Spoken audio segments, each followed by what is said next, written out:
నమస్తే. నేను మీ అశ్విని కుమార్. ప్రధానమంత్రి ఎక్కడెక్కడ పర్యటనలు చేస్తున్నారు? ఏ దేశంలో ఎప్పుడు చేస్తున్నారు? దీన్ని ఎప్పటికప్పుడు ఫాలో అవుతూ కరెక్ట్‌గా సోషల్ మీడియాలో దాని గురించి చెప్పేది ఎన్డీఏ పార్టీ కన్నా కూడా కాంగ్రెస్ పార్టీయే. కానీ అదే కాంగ్రెస్ పార్టీ వాళ్ళ నాయకుడు ఏ దేశంకి ఎందుకు వెళ్తున్నాడు?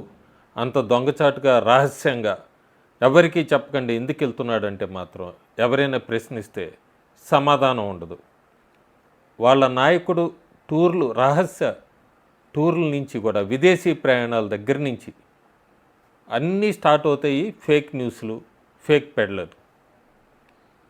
ఎక్కడ చూసుకున్నా కూడా ఒక రాయి వేయటం, దానికి సమాధానం వచ్చే లోపలే ఇంకో దాని మీదకి వెళ్ళిపోవటం, లేదంటే సైలెంట్గా ఒకవేళ వాళ్ళు చెప్పింది అబద్ధమని తేలితే దాని గురించి మళ్ళీ తర్వాత కూడా ఒక 5-6 సంవత్సరాల తర్వాత ఆ రోజు ఇట్లా మాట్లాడాము, మమ్మల్ని క్షమించండి.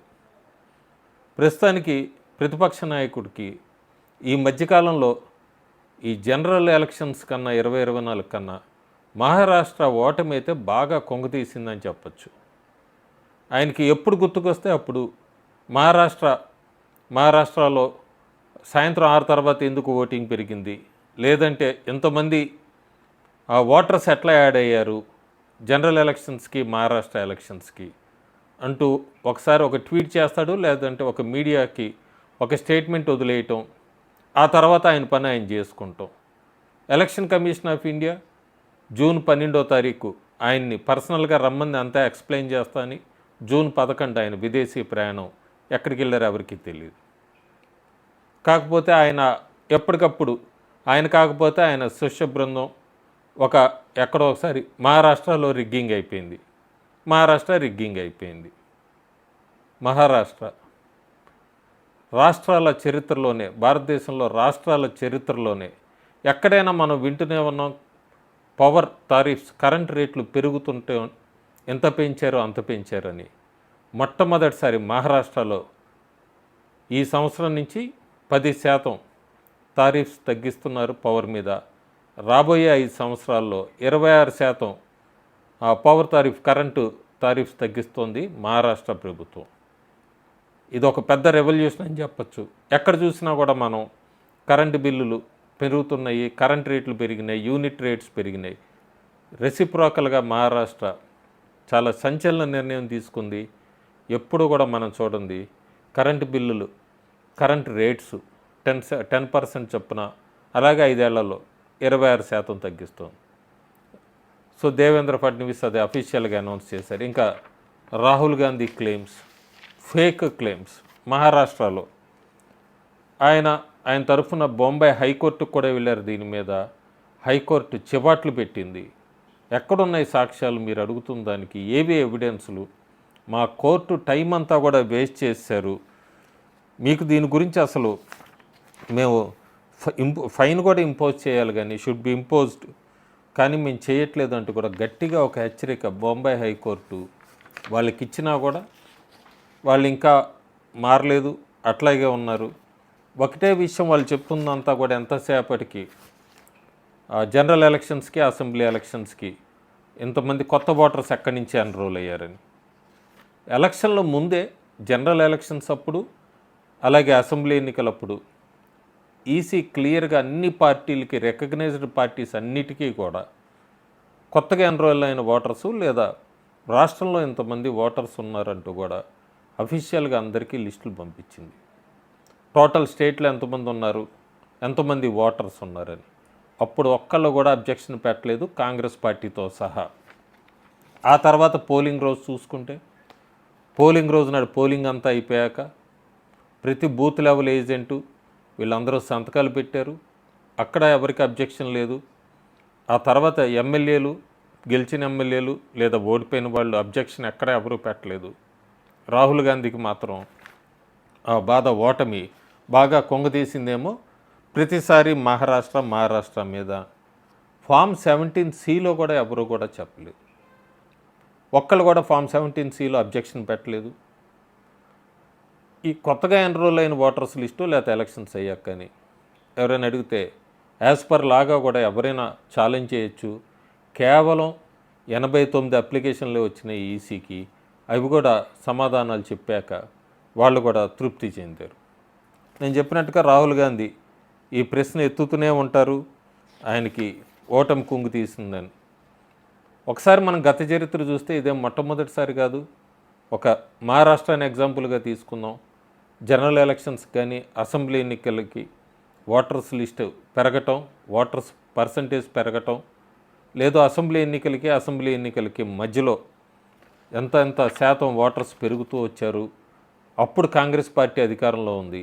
అప్పుడెప్పుడూ లేని అబ్జెక్షన్. ఉదాహరణకి మనం 99 నుంచి తీసుకుంటే 99లో, 2004లో, 2009లో కాంగ్రెస్ పార్టీ లేదా వాళ్ళ కూటమి గెలిచింది. యూపీ అనుకోవచ్చు 1, 2 వాళ్ళే గెలిచారు మహారాష్ట్రలో. 288కి 95లో 80 స్థానాలు వచ్చినాయి. అప్పుడు పెరిగింది. 99లో 2004లో 152 స్థానాలు గెలుచుకున్నారు. అప్పుడు కూడా 29 లక్షల పైన కొత్తగా ఎన్రోల్ అయిన ఓటర్సు. 2009లో 30 లక్షల మంది, 2014లో 27 లక్షల మంది కొత్తగా ఎన్రోల్ అయ్యారు, 2019లో 11 లక్షల మంది, అలాగే 2024లో 40 లక్షల మంది. వాళ్ళకి 95లో అయితే 64 లక్షల మంది దాకా పెరిగారు, 60 లక్షల పైన. అప్పుడు వాళ్ళు గవర్నమెంట్ ఫామ్ చేశారు కాబట్టి ఏం మాట్లాడలేదు. 99లో మాట్లాడలా, 2004లో మాట్లాడలేదు, 2009లో మాట్లాడలేదు, 2014లో అప్పుడు వాళ్ళు ఓడిపోయినా మాట్లాడలేదు. అప్పుడు కేవలం 42 స్థానాలే గెలుచుకుంది 288లో. 2019లో మళ్ళీ వాళ్ళు గెలిచారు. అప్పుడు కూడా 11 లక్షల మంది పైన పెరిగారు. అప్పుడు మాట్లాడలేదు. 158 స్థానాలతో వాళ్ళు అధికారం కైవసం చేసుకున్నారు. 2019లో మరి సెంటర్లో ప్రధానమంత్రిగా నరేంద్ర మోడీ ఏమన్నారు, అప్పుడు కూడా వాళ్ళకి అబ్జెక్షన్ రాలేదు. 2024లో వాళ్ళకి 53 స్థానాలు వచ్చేటప్పటికి ఒక్కసారి వాళ్ళకి ఏదో ఒకటి ఈవీఎం లేదా ఎలక్షన్ కమిషన్ మీద ఒక రాయి వేయాలి. నరేంద్ర మోడీ ఈవీఎం హ్యాక్ చేశారని దాన్ని స్ప్రెడ్ చేయాలి. వేరే ఎక్కడా కూడా వాళ్ళు పావర్టీ మీద మాట్లాడదామన్నా, డెవలప్మెంట్ మీద మాట్లాడదామన్నా, అన్ఎంప్లాయ్మెంట్ మీద మాట్లాడదామని ఎక్కడ అవకాశం ఇవ్వట్లేదు. సో దీని మీద ఇదే రన్ చేద్దాం, ఇదే ఫేక్ ప్రొపగండా రన్ చేద్దామనే తప్ప వేరే ఏం లేదు. మహారాష్ట్రలో మనం చూసుకుంటే క్లియర్గా 53 స్థానాల్లో కూడా మరి ఓటర్స్ అంతా కూడా పెరిగారు వాళ్ళు గెలిచిన దాని గురించి మాట్లాడరు. ఉదాహరణకి మనం తీసుకుంటే 25 కాన్స్టిట్యుయెన్సీస్లో వాళ్ళు చెప్తున్న దానిలో వెస్ట్ నాగపూర్లో అయితే అక్కడ 7% ఓటర్స్లు కొత్తగా ఎన్రోల్ అయ్యారు, 27,000 మంది. అక్కడ వికాస్ ఠాకూర్ ఆయన గెలిచాడు, కాంగ్రెస్ పార్టీ క్యాండిడేటు, దాని గురించి మాట్లాడరు. నార్త్ నాగపూర్లో కూడా 7%, 29,000 పైన కొత్తగా ఓటర్స్ ఎన్రోల్ అయ్యారు జనరల్ ఎలక్షన్స్కి, అసెంబ్లీ ఎన్నికలకి. అక్కడ నితిన్ రౌత్ కాంగ్రెస్ గెలిచింది, ఆ నియోజకవర్గాలు మాట్లాడరు. అట్లాగే పూణేలో వద్గాం షైరీ అక్కడ 10% ఓటర్స్ లిస్ట్ పెరిగా కొత్తగా ఎన్రోల్ అయిన ఓటర్స్ రఫ్గా 50,911 ఓటర్స్ జనరల్ ఎలక్షన్కి, అసెంబ్లీ ఎన్నికలకి తేడా ఎక్కువ ఉన్నారు. అక్కడ శరద్ పవార్ గ్రూప్ గెలిచింది, దాని గురించి మాట్లాడరు. అట్లాగే మలద్ వెస్ట్ అక్కడ కూడా అంతే 11%, 38,000 ఓట్స్ కొత్తగా ఎన్రోల్ అయ్యారు జనరల్ ఎలక్షన్స్కి, అసెంబ్లీ ఎలక్షన్స్కి. అక్కడ కాంగ్రెస్ అస్లాం షేక్ గెలిచారు, దాని గురించి మాట్లాడరు.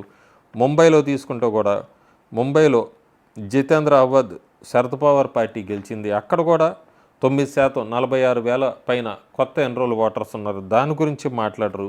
అసలు ఈ గెలిచిన ఎమ్మెల్యేలు కూడా మాట్లాడలేదు.